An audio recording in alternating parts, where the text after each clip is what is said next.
ছিল এক সবুজ গ্রাম। সেই গ্রামে ছিল একটা হাসিখুশি আম গাছ। গাছে ঝুলছিল অনেক কাঁচা আম আর পাকা আম। পাখিরা সবাই গাছটার খুব বন্ধু ছিল।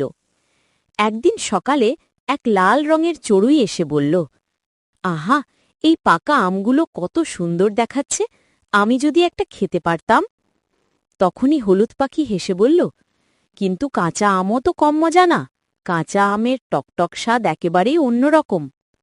কালো কাক ডেকে উঠল, তোমরা ঝগড়া করো না, কাঁচা আমের স্বাদ আলাদা, পাকা আমের স্বাদ আলাদা, দুটোই আমাদের জন্য উপহার।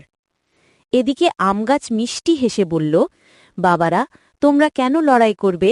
কাঁচা আর পাকা দুটো আমি আমার সন্তান, তোমাদের খুশি দেবার জন্যই আমি এগুলো ফলাই।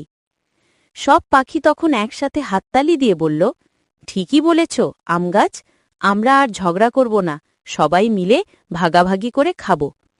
তারপর তারা সবাই মিলে কাঁচা আম আর পাকা আম খেতে লাগল। কেউ টক স্বাদে মজা পেল, কেউ মিষ্টি স্বাদে মুগ্ধ হল। শেষ পর্যন্ত গ্রাম ভরে উঠল আনন্দ আর হাসিতে।